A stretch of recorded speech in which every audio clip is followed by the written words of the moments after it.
Seja bem-vindo mais uma vez, assinante da Academia Lair Ribeiro. Nós vamos conversar aqui agora com o cardiologista Dr. Lair Ribeiro, porque a base da sua formação, né, Dr. Lair, é a cardiologia, além de ser nutrólogo, que a gente também já sabe.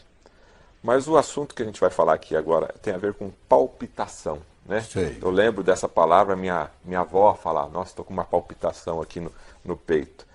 Eu queria saber o que é esse termo palpitação no peito, que as pessoas mais antigas falavam, acho que talvez o jovem hoje nem sabe o que é isso daí, para depois a gente fazer a relação com o chá. Tá. Deixa eu te falar. Quando um órgão está funcionando bem, ele é transparente. Você não sabe que você tem estômago até que ele começa a te incomodar. Se ele não tiver problema nenhum, você nem sabe que tem estômago. Ele é transparente, eu chamo. Ninguém, você se dá conta que tem ele. Você enxerga bem. Não tem nada que preocupar com a sua vista. Quando você começa a enxergar embaçado, você fala, tem que ir no oftalmologista. Quando o seu coração está funcionando bem, você não tem coração. Está lá. Quando o coração começa a dar problema, você se conscientiza dele. Quando o coração sai do seu ritmo, ou por um momento faz uma que se chama extrasístole, aí ele vem batendo assim, ó, de repente faz puf, um batimento fora da hora. Isso causa uma palpitação. Opa, meu coração parece que saiu do ritmo. Ó, senti a palpitação. Quando você sente isso fisicamente? Sente fisicamente. Quando o coração bate rápido demais, ele passa de uma certa frequência, você também sente, porque ele começa a bater tão rápido que os nervos percebem e você tem aquela sensação de que ele está batendo rápido. Também é chamado de palpitação. Então, palpitação é você se conscientizar de que alguma coisa está errada com o ritmo do seu coração. As pessoas, em geral, preocupam muito porque você vê o paciente que tem um infarto, 30% deles morrem antes de chegar no hospital. Tem lugares até 50% morrem antes de chegar no hospital. Porque para muita gente, a primeira manifestação de doença cardíaca é morte súbita. 30% das pessoas que têm problema cardíaco morrem na primeira vez. Primeira manifestação, não sabia que tinha e morreu. Não tem segunda chance. Não tem segunda chance. Então, a pessoa quando tem palpitação, ela se preocupa, porque ela vê alguém morrer, ou soube que alguém morreu subitamente. Você pode ter uma palpitação que é benigna. Tem uma taquicardia que sai pela boca, ela é chamada enfermidade benigna de Bovéret. Francês, Bovéret, que descobriu isso. É uma taquicardia que te incomoda, que faz você suar frio, mas não vai te matar, entendeu? Você vai no pronto-socorro, eles fazem uma injeção e você sai da taquicardia. É uma taquicardia supraventricular. Agora, se você tem uma arritmia do ventrículo para baixo, ventricular, por exemplo, uma taquicardia ventricular, a tendência dela é ir para fibrilação ventricular e morte. Então, como a pessoa leiga tem uma palpitação, ela não sabe de onde está vindo, se é supra, se é no ventrículo, ela fica muito preocupada. Ela vai no médico, ela faz um eletrocardiograma para ver como é que está o ritmo. Às vezes, quando ela vai no médico, não tem nada. O eletro está normal. Quando ela vai para casa, tem problema. Quando ela está estressada, tem problema. Às vezes, detecta no eletro. Se chegar um ponto onde aquela arritmia, para mais ou para menos, é grave, hoje se implanta um marca-passo. A pessoa tem um marca-passo, muitas vezes ele fica on demand, que chama, em demanda. O que é isso? Ele fica lá. Caso o seu coração parar, ele entra. Ele não está funcionando o tempo todo. Tem casos que está funcionando o tempo todo. A pessoa que tem doença de Chagas, a doença de Chagas lesa o coração e causa bloqueios. Aí o coração passa a bater, ao invés de 70 vezes por minuto, ele bate 30 vezes por minuto. Quando você tem um coração batendo 30 vezes, a não ser que você seja um super atleta, você não consegue subir uma escada, porque na hora que você sobe a escada, o seu coração bate mais rápido, porque precisa de mais sangue. Você está fazendo atividade física. Então o que acontece? Essas pessoas que têm frequência cardíaca muito baixa, eles colocam um marca-passo e ele trabalha o tempo todo. Ajusta ele para 70 batidas, e aí o estímulo elétrico para fazer o coração bater não vem mais do coração, vem do marca-passo. Entendeu? E existe também um outro aparelho que se coloca através de um acesso cirúrgico, Antes, fibrilador? um desfibrilador. Desfibrilador. Isso aí Qual que é já a é diferença? isso aí já é outro problema. A diferença é muito grande. O desfibrilador, que é colocado em muito menos pessoas, ele dá um choque. Ele salva a sua vida. Existe uma síndrome chamada síndrome de Brugada, que foi descoberta por um cardiologista de Barcelona, que encontrou 8 pessoas na família com o mesmo problema. O que é a síndrome de Brugada? Talvez você tenha na sua família. É o seguinte, você tem história de morte súbita na família. O meu avô morreu subitamente, o meu pai morreu subitamente, eu tive um tio de 30 anos que morreu subitamente. Então, essa história de morte súbita na família. Aí ele faz um eletrocardiograma e identifica, na posição V1, V2, V3, uma elevação do segmento ST. Aí é caracterizado a síndrome de Brugada.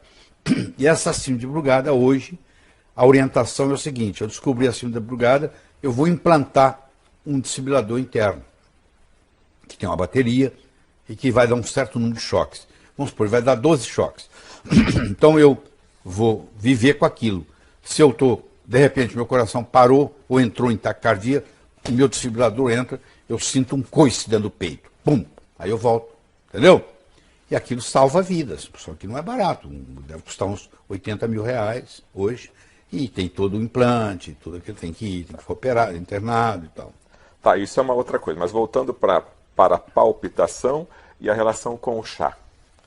Não, é o seguinte, qualquer cafeína, pessoa que tem predisposição a uma arritmia cardíaca, muitos deles são sensíveis à cafeína.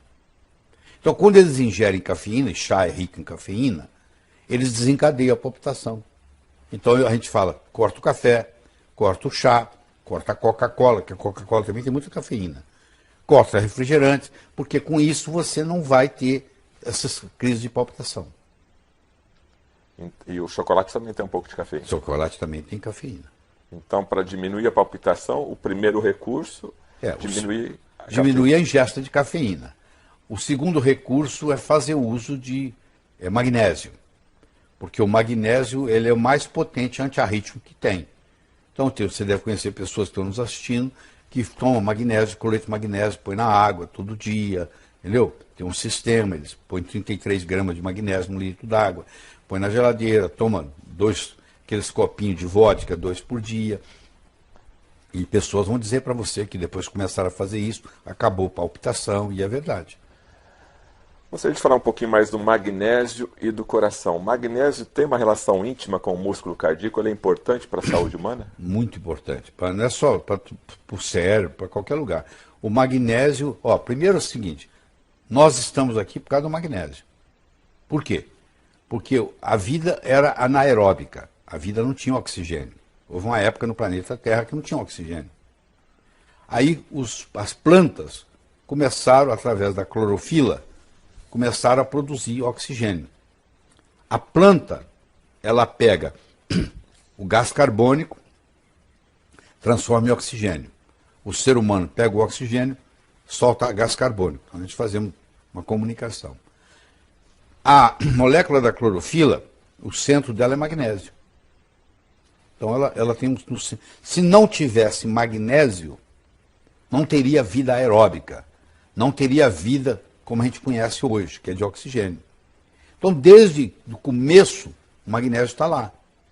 O magnésio faz parte de mais de 100 reações químicas importantes no corpo. Mais de 100. Identificada tem umas 100. E ele é um potente vasodilatador, ele é analgésico, então a pessoa está com dor de cabeça, toma magnésio, melhora. E ele é um potente antiarrítmico. Ele não deixa você ter convulsão. Então, pessoa que tem convulsão ou predisposição à convulsão, faz uso de magnésio, nunca mais tem vários casos seguidos. A expressão magnésio é amigo do coração, então está correto? Está correto, está correto. Porque ele é o bloqueador natural do cálcio. O cálcio demais causa arritmia. O magnésio vem e bloqueia o cálcio de causar arritmia. Então ele é um potente antiarrítmico. Agora, hoje, o cardiologista, ele tem o hábito de indicar o magnésio como suplementação? Seria importante a suplementação do magnésio? Não, isso não faz parte do mundo dele. Porque como o magnésio é feito pela natureza, tudo que é feito pela natureza não pode ser patenteado. Você não pode patentear magnésio. É do mundo, pertence ao mundo. E a indústria farmacêutica não tem interesse em trabalhar com substâncias que pertencem ao mundo. E é fácil você entender isso. Se eu sou uma empresa, indústria farmacêutica multinacional muito forte, e eu lanço no mercado magnésio como antiarrítmico, e eu abro o mercado, o meu concorrente amanhã vai ir na minha cola. Eu fiz o trabalho todo e o meu concorrente vai na minha cola. Se eu fizer um trabalho de uma molécula que eu desenvolvi, que eu tenho uma patente de 17 anos sobre ela, que a indústria farmacêutica, a patente dura 17 anos, se eu descobrir uma molécula e eu provei para o mundo que ela não existe na natureza, por isso que todo remédio é ET, porque o que não existe no planeta Terra eu chamo de ET, pô. Então, se eu tenho uma molécula que eu provo que não existe na natureza, é um ET para mim.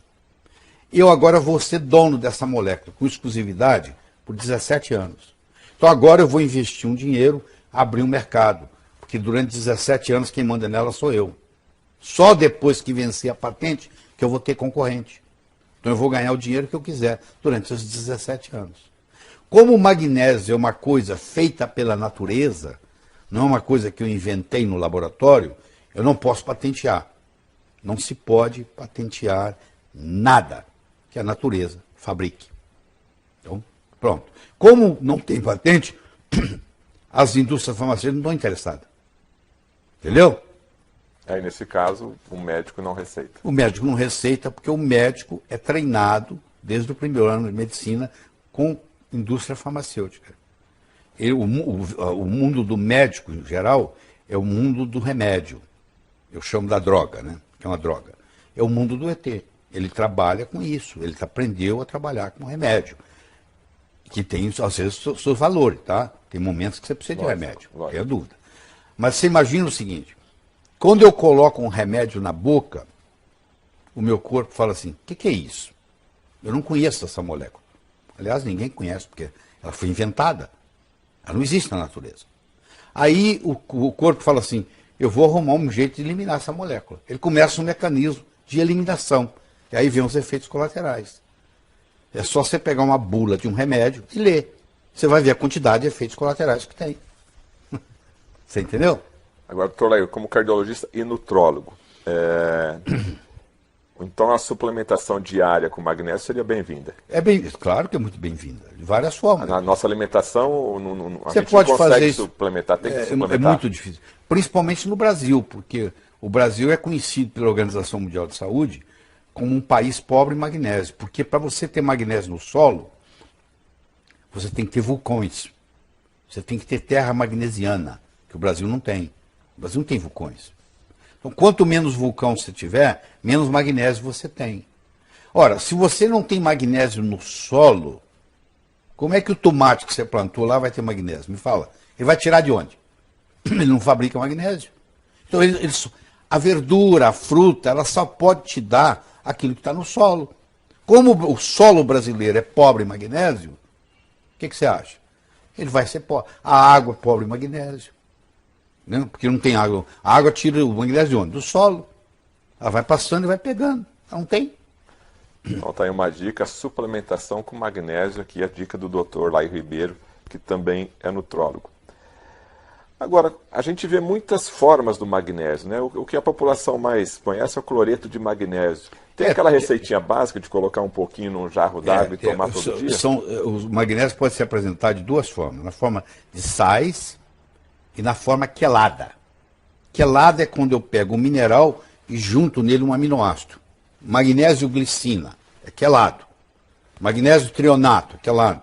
Magnésio dimalato, é quelado. Eu peguei e juntei alguma coisa. Agora, existem os sais, o cloreto de magnésio, o sulfato de magnésio, entendeu? E assim por diante. Os sais são menos absorvidos do que os quelados. Mas, por outro lado, são 1000 vezes mais baratos. Então, uma pessoa que quer fazer uso de magnésio todo dia, a vida inteira... Não tem problema. Ele não tem problema, ele vai tomar um pouquinho todo dia. Então, a receita que se tem aí, que todo mundo conhece, é você fazer sachês de 33 gramas de cloreto de magnésio, Você compra 1 quilo de cloreto de magnésio por R$19, e você coloca num litro d'água e toma 2 copinhos daqueles de vodka por dia. Tem muita gente fazendo isso no mundo, entendeu? E quem faz... Quando você toma isso diariamente, então você vai suplementar esse magnésio, o cloreto de magnésio vai suplementar lá no seu organismo, vai usar no metabolismo diário. Exatamente. Só para a gente concluir, esse mesmo cloreto de magnésio ajuda na pedra do rim? Se a pedra do rim for oxalato de cálcio, que é a mais comum, como o magnésio ele é um bloqueador de cálcio, ele vai dissolver a pedra. Então, se você tem pedra no rim, litíase renal, e você toma cloreto de magnésio todo dia, provavelmente você não vai ter mais crise, porque aquelas pedras, aos pouquinhos, vão sendo dissolvidas.